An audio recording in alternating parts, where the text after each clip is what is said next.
John Fane. On radio, online and on digital. The Conversation Hour on 774 ABC Melbourne. And on ABC Victoria. Tony Martin here is my co-host on The Conversation Hour.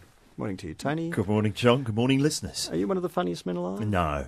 I'm probably one of the funniest people with the name Tony Martin, because the other rivals, of course, are the German cyclist, the seventh lead singer of Black Sabbath, and the bloke who was Neddy Smith on Blue Murder. And, of course, the one who was married to the late Sid Charisse.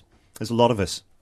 I don't have that problem. No other John Fane? There probably are, but I've never bothered to find them. But it's Right. not something that troubles me particularly. Oh, I left out the bloke who shot two people who burst into his farmhouse in England and is now a figurehead for being allowed to kill people who break into your house. Was that a Tony Martin? Yeah, so like the name Tony Martin in England, Right. we went over to England to shoot. They went, what? He's doing stand-up No, now? that's right, because it's like Pauline Hanson. It's like a notorious name. It's like having the name Ferdinand Marcos and going, I'm here to make a comedy show. There's an idea. Yeah, That's sure. It'll take off, I tell you what. Hey, the Comedy Festival getting underway, and I don't know, have you heard the buzz? What is the buzz? There are, Uh-oh. how do you describe it, secret shows. Oh, yeah, I've heard of a couple of secret shows. But There are people performing who are not on the program. Right, There's no marketing, yeah. no mention of it. You just have to be in the know. I see. Because last year, Patton Oswalt, who's one of the best American stand-ups, came out here and did... I think it might have been advertised, but it was in tiny letters and there was no poster for it, and he was here for like 2 nights and... Oh, no, this is different. This is just... It's not even on the official program. Right. But there are people who, if they were on the program, would sell out the town hall. Okay, so we're But they're talking... not. They're not in the town hall. They're not on the program, and you just have to know that they're here, that they're doing quiet shows, and you just have to be switched on. Right, I don't want to give anything away, but No. would the person's name contain any of these words? Wilson, Bloody, or Kevin? No? Look, I just can't tell you anything in confidence, can I? No, don't- they don't. Oh, okay, it's not him. All right. No. Oh, well, how do you know so much about what's... I wouldn't think of you as Mr. Comedy, John, but you're connected. Finger on the pulse. Right. Finger on the pulse. You get the whisper. And then you go and ruin it and spoil it for everybody by blurting it out on the radio. I love a secret gig. Yeah? Well, Alan Davies, who's... how's the way I'm segueing into the plug for my show? You just ruined it by pointing out you were doing it. I'm sorry, but... no, Let's try Alan, that again. Okay. Alan Davies, who coincidentally I'm interviewing on A Quiet Word with this Saturday night on ABC One at 9:30, he used to come out here to Australia, and because all his relatives live out here, and in the early 90s you would just hear, this bloke's going to be doing this gig at the Prince Pat at 1:30 on Thursday morning, and just get along there, and he was great, do an hour. You just had to be there. Yeah, that's right. It's a bit like when Bob Dylan was here, or I don't know, Mick Jagger, and they got up on the stage at the Corner Hotel Yeah. or whatever it might be, and you thought, Right. oh my goodness. Yeah. And there's a kind of a bit of a thrill, as well as the sort of hair standing up on the back of your neck Yeah, kind of feeling. the Corner Hotel, I remember, the big crowded house at the Sydney Opera House, final gig. The night before that, they did a secret gig at the Corner Hotel, and it was probably much more interesting than it was a great one at the Sydney Opera House, but they were just doing, tracks you've never Doing heard. their stuff. Yeah. So you're on TV interviewing Alan Davies, who many of us know from his appearances with Stephen Fry on QI. That's right. And he's in lots of other things, including hosting he's the main character in a new TV comedy. Yes, he's in a show on the ABC, I think on Thursday nights, called Whites, which is... He's a cook. Yeah, it's written by Matt King, in fact, or co-written by Matt King, who was is? a comedian based here in Melbourne through most of the 90s, and who plays Super Hands in Peep Show. And he was, of course, Jonathan Creek. He lived in a windmill wearing a duffel coat for many years, a magician's assistant that solves crimes, if you recall. So how did you interview him? Was he in Melbourne?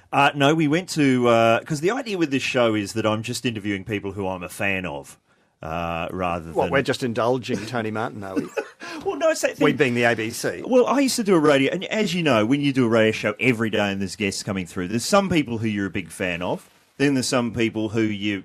indifferent about, and then there's some people who you've never heard of, but you've just been given a press release the night before. Right. And it's the ones who you're a big fan of that are the most fun to do. So the idea with this show was just to do ones with people I'm really into, so I don't have to pretend to like them. Mel Brooks? Well, Mel Brooks wasn't in town. Well, that's the thing. So many people, I don't know if you've noticed, but so few people, unless there's a comedy festival, obviously, come over here. Now there's not Rove for people to go on. So in this instance, we went to England we're only there shooting for 3 days, and we got 5 episodes. So we've got Ross Noble, Rob Brydon, Catherine Tate, Richard E. Grant, and Alan Davies. And we shot all of those in London. In how many days? In 3 days. Yeah. Go through again. Richard E. Grant, Alan Davies. Richard E. Grant, tall. With Nil and I. Yeah. Catherine Tate from The Catherine Tate Show. Ross Noble, normally based here in Melbourne, but you may have heard his house burned down in the bushfires. So we interviewed him about it. Yes. Back in England. So you went over there to interview him? Yeah, I did. That's weird, but go on. That is weird. Well, it's a matter of who you can get. If you're only there for 3 days, bang, bang, bang. It's Rubik's Cube time. Yeah. And Rob Brydon, who I guess not everyone would know. He's in Gavin and Stacey, his Uncle Bryn. Pass. In that, and Alan Davies, the first one. 5 in how many days? In 3 days. Ooh. Yeah. Yeah, it's not bad.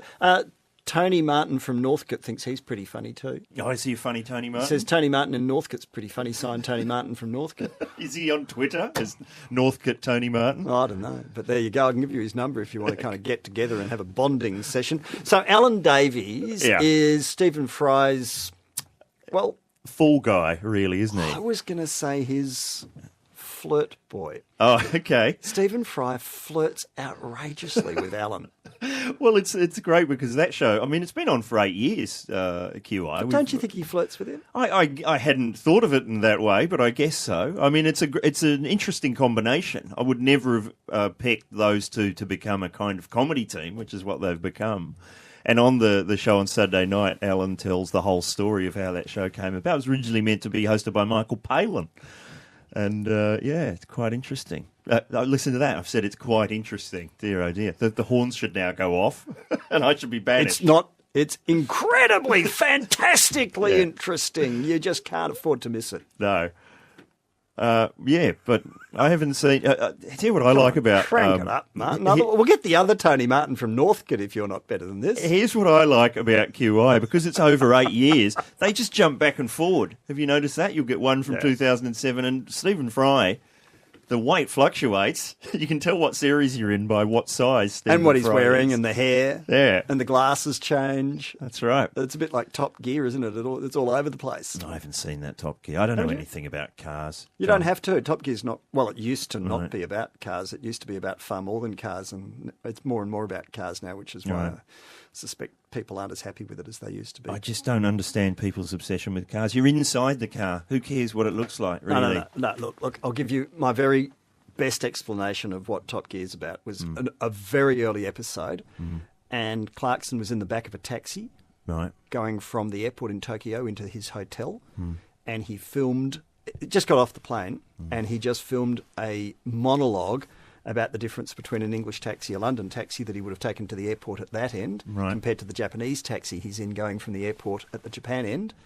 And his observations of what you can learn about Japanese culture, Japanese life and Japanese society just from the taxi, from the way the taxi is kitted out, the fact that there's little lace doilies everywhere, Gotcha. the etiquette with the driver, the notices, the signs, the fee structure, the fact that there's a tissue box, all of these things, and the way he manages to draw on what is in the back seat of a taxi, not what's outside as you're going through it, just what's there, to talk about the difference between England and Japan and its society and its culture and its history. Is that what good stuff? Top Gear used to be about. Now it's about... Right. Well, I'm reading... I tell you what I've got at home. I'm reading Clive James's latest, The Blaze of Obscurity. And you're reading it and you forget... Remember Clive James was just on TV all the time? Yeah. He was like, for 20 years, it was... But what's happened to him? He's gone reclusive. Well, he's getting on a bit. Right. He was here a few years ago for one of the festivals, and he was on the Convo Hour for an hour, and he was just mesmerised. Yeah. Sorry, I've been told to say Conversation Hour. Every week he would just be on TV going, saying things like, what on earth would make Kylie Minogue choose to do a duet with Margarita Prackatan? Remember Margarita Prackatan? There's a name from the 90s I hadn't heard for a very long time. What's happened to her? Why isn't she on the Conversation Hour? Precisely. What can I say? Tony Martin is my co-host. Our first guest in a moment, comedian Mark Watson, one of the 50 funniest people in Britain, according to the London Times. He's our first guest. Then there's live music with Celtic Thunder, the Celtic boy band. Well, they're not really boys anymore. That's coming up on the Conversation Hour. 774 ABC Melbourne. We're joined by Mark Watson, who is here for the Melbourne International Comedy Festival. Morning to you, Mark. Hi there, John. Now, your performances are not part of the secret... They're secret, but I am publicising the date and time and venue. So sort of it's a fairly open secret. What is the secret comedy festival program? I mean, this is very clever marketing, isn't it? Yeah, For non-marketing marketing, it's brilliant. Yeah, I didn't know about this until, I have to say, the more we talk about these secret shows, the less secret they feel. Except that we still don't know who we're talking about. Except we know it's not Kevin Bloody Wilson, which is disappointing news. Don't you wish you were part of the secret comedy festival program? Well, I kind of don't, because the only thing with secret shows is people don't tend to attend them because they don't know where to find them. Really So, I've gone with the sort of perhaps slightly less bold marketing plan of telling people what I'm doing this year. More conventional part. Yeah, I did one of my best shows was a secret season in 2002, but not one person ever saw it. It was just me in my bedroom. So I've kind of broadened my demographic since then. You were a recluse for a year. What happened? That's right. Yeah, I did. Well, that's actually, it's funny. This is one of the sort of less well-known facts about me. On my website, it says that I disappeared in 2003, and it's, to be honest, not true. It's just that when you're writing a bio, it's quite boring, and it says, in 2004 you did this radio show, TV show. So just for fun, really, I put on my website, in 2003 he disappeared and the mystery's never been cleared up, which I thought was fairly obviously a joke. But then I was nearly turned down for a mortgage recently at home because some mortgage advisor looked at it and said, well, what if he was to disappear again? I had to write a letter saying, just to clarify, I am a comedian and not every claim I make about myself is true. That's good. It's good to start a lie, though, and have it and just see how far it goes. It was incredible to see it back to you. Pick up, exactly, because now in interviews sometimes people do ask me in all earnestness, so what about this year that you disappeared then? Yeah. Well, I spoke to Catherine Tate for one of these shows, and she said name dropper. I know it is a name drop, but this is a good one. She goes, in every interview, they go, so where do you get your characters from? How do you think of your characters? Yeah. And she said, for a joke, she went, I get them from this shop on the high street. That sells, which again, you think is a pretty obvious joke. Yeah, off the peg. And she, to this day, 5 years on. So where is this shop where you obtain your characters? Amazing stuff. If it was possible to get characters in a high street like that, I think there'd be more people like Catherine Tate around. There's I know a comedian at home who's been doing it for about 20, 30 years, and every time someone asks him, how do you get into comedy, which is a sort of dreaded question, and he claims it used to be a TV repairman. And if he wasn't able to fix people's TVs, he would just stand there and talk as if he was the TV. And that's how he started to become a comedian. And again, I've seen that clearly a joke, but I've seen it reproduced in interviews. He began being a comedian when he wasn't able to fix his television and had to substitute for a couple of... Incredible. People will pretty much buy anything, once, especially with the internet. These things go around. So, Mark Watson, how did you get into comedy? Oh, hang on. Steady. It's a funny story, actually. I used to sell fish and chips. The trouble is, the reason people dread the question is it's normally a really boring answer. Yeah, like for me, I just started doing open mics, and then you work your way up. I'm actually not that interested. Exactly, you shouldn't be. It's really boring. I just thought I'd throw it out there to make people laugh. Yeah, but no, the answer I give is that it's really boring. Yeah. I saved someone's life once, and they said, "Oh, you should become a comedian."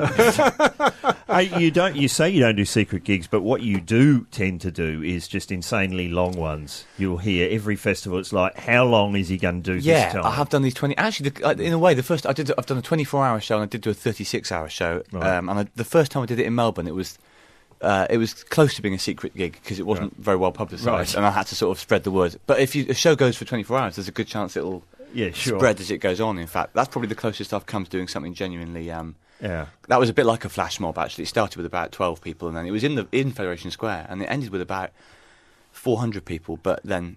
It didn't really matter how many people there were because I was too tired. I might have been seeing double. To be fair, it could have been 200. But the new technology lends itself to this stuff, doesn't it? Yeah, it really does. Yeah. You know, you can be somewhere and tell however many people you've got in your phone, hey, come here, this is really good, and then they arrive. Yeah, I've done things like on Twitter and things like that where I've done shows entirely publicised like that. But that would be more at home in a kind of ad hoc situation where there's maybe 50 people. If it's an entire comedy festival, I wouldn't tend to hinge everything on technology. But see, the compounding impact, I mean, we should work around with this Tony, if you've got 10 people and they all send a message to everyone in their phone, and if only 10% of them turn up, you've got hundreds of people in your phone, and on it goes. In no time at all, you can have a massive number of people who are somewhere for no apparent reason except that they've been told, yes, let's see how big a crowd we can get. Well, getting a stunker, I know Ross Noble did something in one of his shows where there was, 10,000 people in the audience, and he staged some sort of pointless event on stage. He pushed an owl off a chair. That's right, and he got everyone to film it on their phones, and then the idea was to get everyone to upload it to YouTube at the same time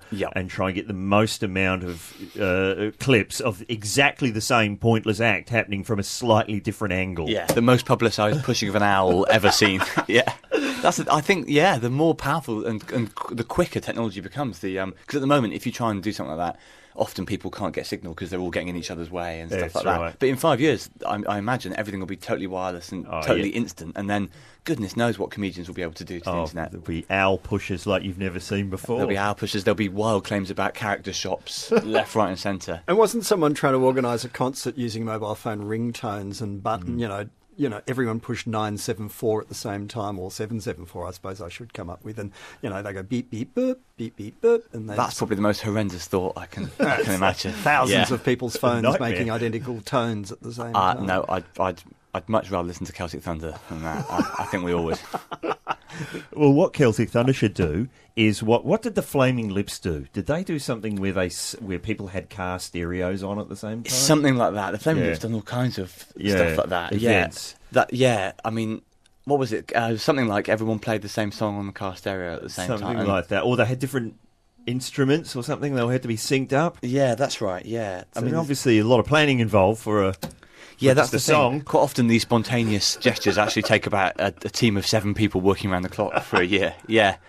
You can sometimes differentiate between a genuine spontaneous prank and one which has actually taken... As a general rule, if there's a press release sent to you beforehand, then it's not as spontaneous. It's a bit like what the photographer Spencer Tunick does when he comes to town and, arranges for thousands of people to suddenly assemble and strip naked in a particular place, takes their photo, everyone gets dressed and walks off again. That's right. Again, that's the sort of thing you do need to pre-plan that. If you just walk into Federation Square and say, right, all get naked, I've got a camera, you'll find it doesn't go as well. But if your name's Spencer Tunick... Well, and you say it's art. That's the thing. People will suddenly do what they're told. You do need to have a reputation for it. If Tony or I just went with a camera, you've obviously got a Spencer Tunick is a good name too. It's a superb name. Yeah, even if I'm naked, at least this man's name suggests that there'll be clothes not too far away. So I've got a very poor record of people taking their clothes off when I ask them just for a photo. Really? Actually, yeah, I nearly always. To get hundreds of people to do it at once is well beyond me. Even 2 people is hard enough. Yeah. 2 at the same time. It really is. Yeah, I've tried it. Yeah, even in Melbourne, which is a very friendly place, it's surprisingly hard to get completely strangers to go naked. But as you say, under the umbrella of art, suddenly it's fine. Yeah. Or obviously, if you had Katie Lang tickets or some carrot you could dangle, that's what you need. Giveaways. You are shameless. From commercial All radio. he's saying is we do have a couple of Katie Lang. Are you suggesting we should give away Katie Lang tickets to the next person who appears naked at the ABC studios? Yes, and I'm suggesting that as well. And I'll chuck in a couple of tickets to my show. See, John, what you don't understand is, in the world of commercial radio... Can I just say that is not the competition? It might be, though. There's 2 of us. I'm sure there are at least 2 or 3 stations doing that right now on the FM band. Yeah, or it doesn't have to be under the ABC umbrella. I'll just unofficially give 2 tickets to anyone that I meet naked outside. There you go. So if someone comes to one of your gigs naked, they don't need a ticket, you'll let them in. I better not set a precedent because the forum management might not thank me. But if I come out in half an hour out of the South Bank and someone turns up naked, I'll probably arrange for them to get 2 tickets. You've got to be careful what you say because I don't want to be responsible for this. Oh, you're not. This is absolutely my responsibility. You will be doing a show that looks like a Spencer Tunick photograph. Oh, I should say, when they come to the show, I'll expect them to be fully clothed like everyone else. Otherwise, it'd be too much of a talking point. Yes. They'll overshadow the action. Don't want to peak too early. Not really, no. Be a good thing to be able to talk about for 5 minutes, but then you'd be aware that whatever you said, people were glancing back at the naked people. Yeah. Hey, you write novels. I blame you for this, Tony. I'm doing a gear change. Listen to that. I blame you. This is not the way the conversation hour usually goes. Doesn't it? You shouldn't have comedians on. You shouldn't have the comedians on. I've lowered the tone. Novels. How long does it take you to write one? Tony, that was a seamless gear change. It was brilliant. I thought it was a very good sort of upward shift in terms of the tone as well. Nudity to literature. Yeah, novels are much more the ABC kind of crowd. About the length of the year 2002? That's right. Yeah, in my secret year, I wrote 4 novels that no one's ever seen yet. It takes probably about.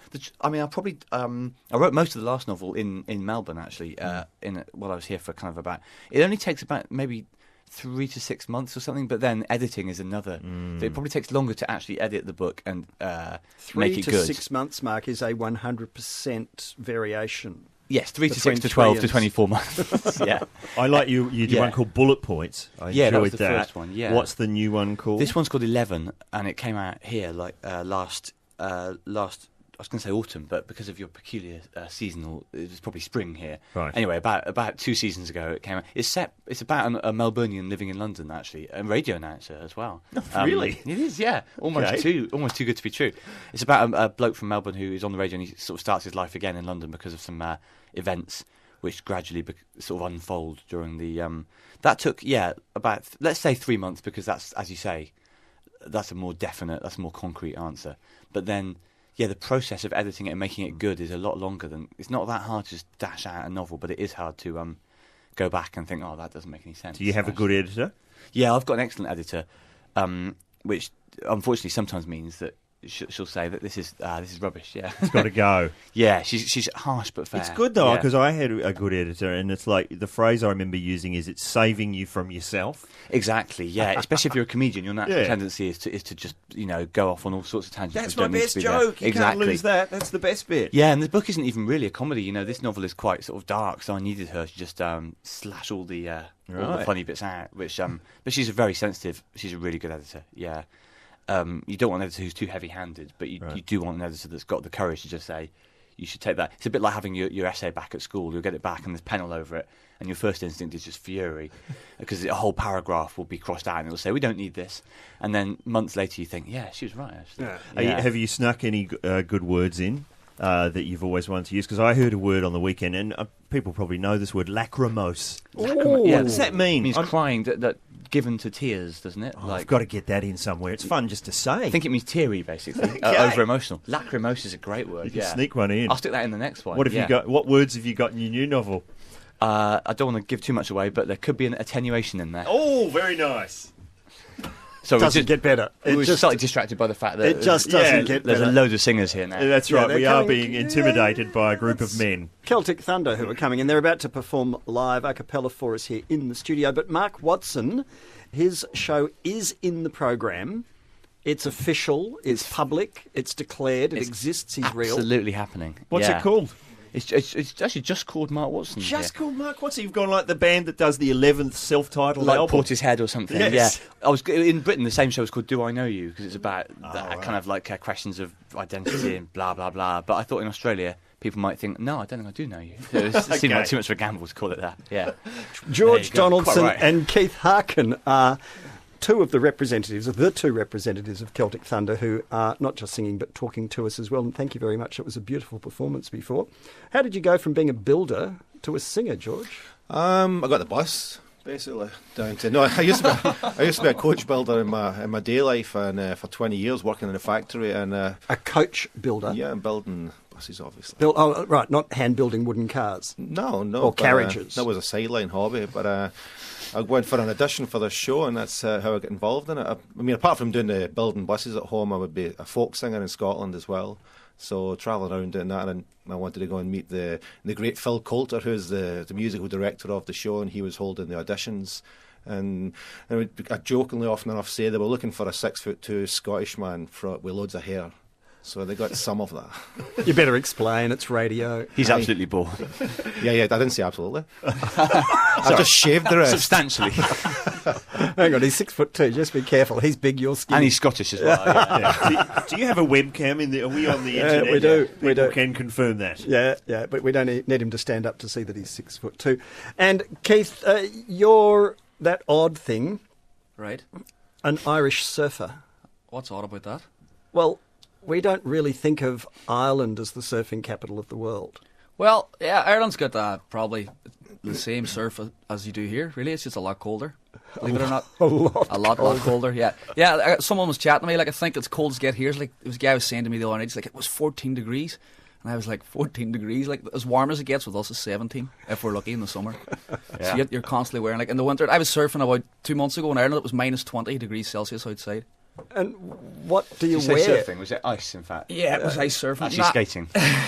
Yeah. No, you wear 6mm boots, 6mm gloves. The only piece of skin you can see is just the round piece of your face.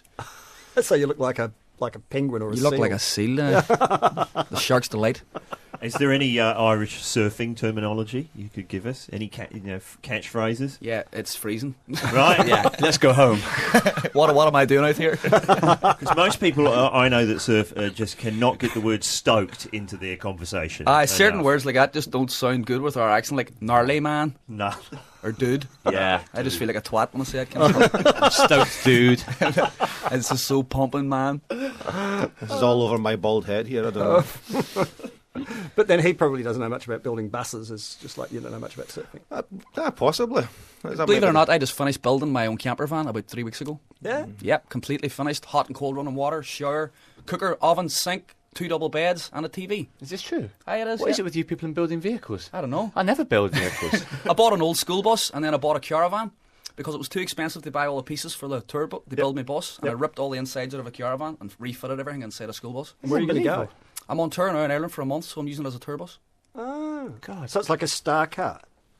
If you could call it that, yeah. Notice how it's got 2 double beds. That's because he's a pop star. Yeah, Right. 2 is barely It's enough. actually I would think. double bunk beds, believe it or not. Yeah. Oh, the sexiest bed of them all. One of them's full of beer. John said at the beginning that there's groupies outside. There actually is, isn't there? I've got. Down in the foyer. I have some information. Yes. Do they travel everywhere with you?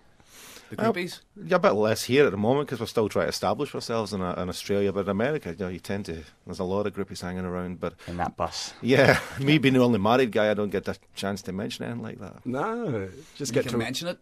No, I can't. My wife listens sometimes. Well, she heard that anyway. That wasn't me. It's not like your voice stands out at all. That wasn't me, right? That wasn't me, hen. Well, it must be hard being married and on tour all the time. That's probably one of the easier aspects of it. You get a chance to. Well, kidding aside, yeah, I've got a 10-year-old daughter, and I find that really hard to be away from. The funny thing is, we're leaving here today. I think at 5 o'clock is my flight, and I'm going back up to Sydney, and my wife and my daughter will be up there waiting on me. So I've not seen them for about 4 weeks. So that's a good thing. It's hard being away, I think, yeah, but you sort of get used to it and you just sort of adapt to it. You don't want to be away for any 3 or 4 months at a time, sort of pining to get home. You have to just sort of give up on it and get in the groove and, just stay on target kind of thing. Yeah. And it's probably a better way to make a living than building buses. Yeah. I hate when I get interviewed or anything like that. It reminds me of what I used to do. Yeah. You're scratching the old wounds and the old nightmares there. Yeah. Well, I mean, look, I think lots of people reinvent themselves. Tony Martin used to be a butcher.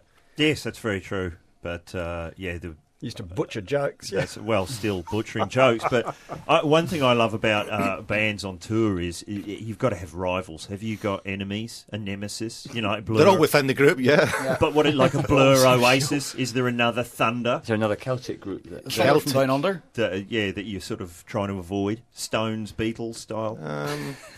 I Not wouldn't really, say no. that, no. We don't want to, no rivalry. We wish them all luck. We love everyone. Oh, really? I thought from your song that you were real bad boys. No. I actually was. I done a thing in Philadelphia a few weeks ago, and the guy hadn't got a clue it was like a live show, and it was on radio. And I listened back to the live recording. I done like 5 songs, but before I went on, the guy was all, "Yeah, I think I know these guys. They're like a death metal band from Ireland." I was Similar, going, no, yeah. we're not. The guy hadn't got a clue what we were like.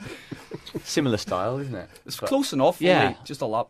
I was waiting for the death metal bit to kick in. Yeah, I do actually do a lot of shredding on the stage. Yeah.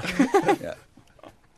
Well, where did the assembly of the group come from? Was someone responsible for putting it all together? Yeah, well, Phil Coulter, the producer of this, he does the music, and then Sharon Brown, our director, she was the one who sort of invented Celtic Woman as well. Have you ever heard of that group? And they were sort of really successful in America, and they're actually in Australia also. And they held auditions all around Ireland and Scotland. That's where they found George Boy. And we all auditioned. Actually, I was in the bar having a beer with my dad, and As you would in Ireland. as you do. And I was only home from London, and I was having a beer with my dad, and my dad was reading the paper. And he's seen this audition in the paper, and he told me to go, and I had no interest in going. I had no money to go, so my dad paid for my cab to go to the audition, and I got my guitar, and they let me through, and here I am 4 years later. It's a bit like those television competition shows, maybe. Yeah, they specify that it's definitely not something like that. I wasn't narrowing people down. It was to come for an audition. If we like you, we're picking you, and that's it. Yeah. So it's a real job application. Yeah. It was like 11 weeks and you had to cry. No, not nothing like that. No. It was an audition, just, I don't know why people go on those shows, because they're so obviously exploitative. Yeah.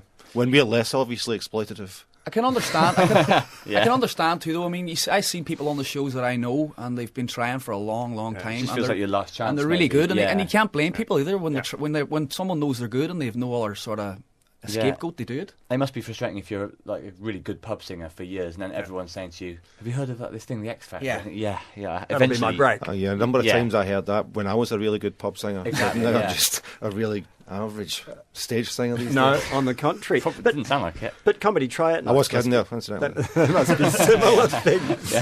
A comedy tryout night's the same? It's a genuine opportunity, or just cheap entertainment for the crowd, and the pub doesn't have to pay? Well, I got into stand-up comedy at a good time, because in Melbourne there used to be, down at the Gershwin Room, they had a thing called the Delivery Room, where they had this, people remember this in Melbourne, a filthy, oil-covered, matted piece of rope that hung from the ceiling on the stage, and acts were not allowed to do any material they'd done before. It was called Rope Night.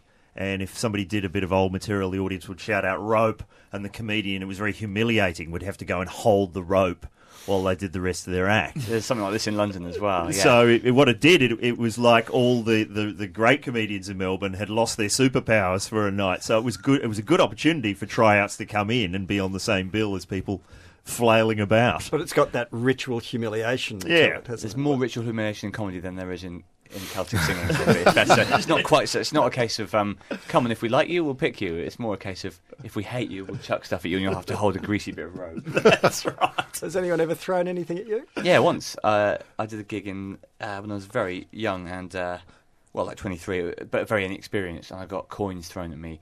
And I tried to make a joke of it, saying, "This is more than I'm getting paid for the actual gig," which was true, but that just made them stop throwing coins and start throwing other stuff. So, but Celtic Thunder would never be accused of doing old material. We've heard that one before. Yeah, that's the thing with being a songwriters. People aren't going to shout out. We've heard this probably. If anything, people probably. It's like a joke. It's not the joke. It's how you tell it. That's the thing. Yeah, you probably got classic songs that people.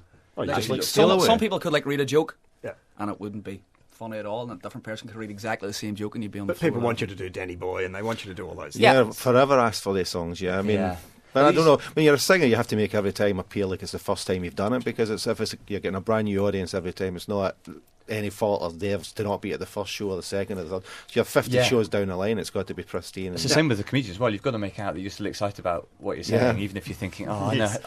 You feel like you've done it so many times. These people must know how this joke ends, surely. Everyone knows. I know, but see, when make out. What do you mean make out like? I know, but when you do a show, if you get people in the audience, the same folk. I mean, for a song, people come to hear a song. Do people come to hear the same joke 5 times? Well, I don't mean that in any bad way, but how does it feel? Absolutely fine, yeah. Sometimes if I'm having a bad gig, I'll do the same joke 5 times within the show, but do you remember, there's a show called Phoenix Nights, a British sitcom, and it's set in a sort of a leagues club, as it were, and there's a scene where an alternative comedian comes to town and nobody gets any of his material, and the Brian Potter character yells out, "Tell us a joke we know!"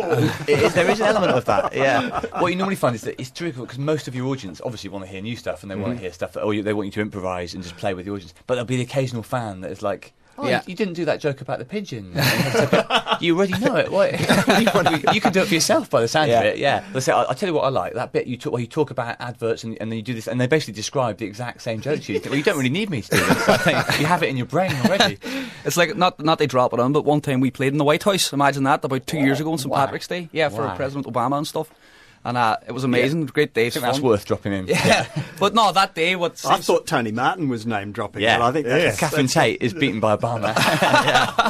But no, the same thing that day. We went to a bar that night, and we were still dressed in the kilts from the show. And there was a guy singing, and eventually I asked him, I was like, "Can I sing a song?" And the bar was packed, St. Patrick's Day in Washington. Like, you may guess what it was like. But I went up to do a song, and it wasn't an Irish song. Like, I just went up and sung a song, and the whole bar kind of stopped. Yeah. In the middle of the crowd, there's this one dude going, "Sing something Irish, you douchebag!" Come on, where's Danny Boy? He's standing in a kilt at home after in the White House. So what did you sing? I sung Marie Claire by Peter Starstead. Where do you go to, my lovely? Where do you go to, my lovely? Yeah. What else would I sing? Yeah, where do you go to, my lovely? Is it Cork? Make it clear you sung the first verse maybe a dozen times. Yeah, so there was another repeat. It was funny, like, because we were like sort of the smoking area, because it was the only place we could stand, and the PA was in the smoking area, and the other part of the bar was like where you sung, was like a big bar. And the guy says they were just all standing, and the music stops, and this PA system just starts blasting out Marie Claire. It was the same verse like 6 times because I was so drunk. Amazing stuff. It's not every day you can go to the White House and get called a douchebag in the same day. That's ups Unless and you're downs. President Bush. Yeah, Well, true. Yeah, for some people it's daily occurrence. Yeah. And is President Obama a fan of Celtic music? What did he have to say? Surprisingly enough, his wife Michelle and his 2 daughters, Tasha and Sasha, they were all there for the sound check, and I was pretty nervous, to be honest. I think we all were. We were all standing in the That's a big gig, yeah. presidential room. Nobody meet him and stuff like that. And his wife, we met him, and he was like A1, and his wife came out, and she was like, Celtic Thunder. She was a fan of the show. Oh, that's Which amazing. is awesome. Like, That is pretty amazing. And how was the president? it was great. Yeah, as we were saying, you're in the presence of a great man. When he walked into the room, you could feel that this guy was in his position because of what he is, who he is, and what he's capable of. That pushing that button on the desk. See, everyone seems to think I didn't see that button there. Like maybe they They changed didn't the let desk. you go and sit behind Maybe the they desk. changed the desk because I They probably tape it down when they've got a band in, just in case, yeah. Me and Tony are struggling a bit here. Have you performed to any world leaders, Tony? No, I don't think I have. I don't think I have. I saw Robert Muldoon, the former Prime Minister of New Zealand, waddling down a corridor once. I saw Berlusconi on TV recently. Berlusconi. What's he doing? There's just been flashing up headlines that Berlusconi is flying people from a refugee island to, and I'm going, not to one of his bunga bunga parties. I'm hoping. No, I'd be suspicious of boarding any plane that he chartered, I think. No, they had 8,000 African refugees arrive in one day at Lampedusa, and there's 20,000 people now currently on the islands, and Malta and Sicily are being overrun with African refugees. So, Right. yeah, they're not sure what to do. People trying to get away from Libya and from Tunisia and Well, that's elsewhere. terrible. But what is a bunga bunga party, John? I mean, Look, I think we should ask someone who has 2 double beds in their camper. Okay, fair enough. Bonga bonga. Well, let me explain this one. That's the spirit. I'm looking forward to this, Keith. But you see it in the paper. Whenever there's an article about Berlusconi, they say the woman was invited to one of his notorious bunga bunga Yeah, but parties. people You go, start "What using is the it?" phrase as if we all were meant to know what this is. Yeah. Sometimes it's not even in inverted commas. No, now. sure, It's just I'm like sure the that's people a who's real going to word. turn up naked outside the radio station today will be able to tell us what They'll know. bonga bonga They'll party know. is. Yeah, but let's just clarify: they will not win tickets to KD Land by doing that. I'm glad you brought that up again. There's been a couple of cryptic messages on the text messaging screen about that, and I'm not going to read them out, but thank you. You've provided me with a little bit of a smile along the way. Keith Harkin and George Donaldson are but 2 of the guys from Celtic Thunder, and you're touring around. You say you're back to Sydney? I'm going back to Sydney to meet the family. The rest of the guys, I think, are going home. And I think Ryan, one of the other chaps, is maybe going to stay behind for another week. But hopefully, as I say, we're here doing the promotion for what we're hoping to achieve next year, and hopefully there'll be a tour maybe February. Well, that'd be great. And Keith, surely you're going to have a surf. Yeah, I would love to. Yeah, the guys were in New Zealand for 4 days at the start of last week. I got here on Tuesday last week, and I flew to the Goldie. I've surfed the Goldie for a few days, and I surfed Lennox Head and Byron Bay, and I surfed Ballina. And on 2 days, I was out Thursday, I saw a shark, and I was out Friday, and a great white jumped about 10 feet in front of me. Yeah, they do that all the time. For Yeah, the tourists. no big deal. That's like a gap year in 1 week. Yeah, my friend was here. He's here 5 years. My buddy from home, and he's been surfing here for 5 years, and he said he hasn't seen one. On the 2 days I was out, it's pretty scary. The second day. Yeah. So you're going to surf while you're in Melbourne? I leave now at 1 o'clock to fly back home there. You've got to go down to Bells. I wish I could. They work me too hard. Bit late now. Yeah. Cancel your flight. Oh yeah. Get a car, head down to Bells, have a surf, go tomorrow. If only it was that easy. I actually have 7 American guys landing in my house on Friday. I'm touring Ireland for a month, so in the double bunk bed bus. We're going I to was have a going to say, bunga you've bunga got the party bus for out the front. You can just tell them the keys on the wheel well, and they can sort themselves You can't be out. late for your own bunga bunga party. Very You poor can't throw a form. bunga bunga party and not have the whole. No. No. Keith Harkin and George Donaldson, just 2 of the members of Celtic Thunder. A new CD and a DVD out there coming to you fresh from performing for President Obama at the White House. That's not bad. That left Tony Martin short of words. Mark Watson. Whatever, is Obama. here for a not secret, a very, very public season at the Melbourne International Comedy Festival. Tony Martin, my co-host on the Conversation Hour today. Thank you all for joining us on 774 ABC Melbourne and ABC Victoria. This has been a very special Bunga Bunga Conversation Hour.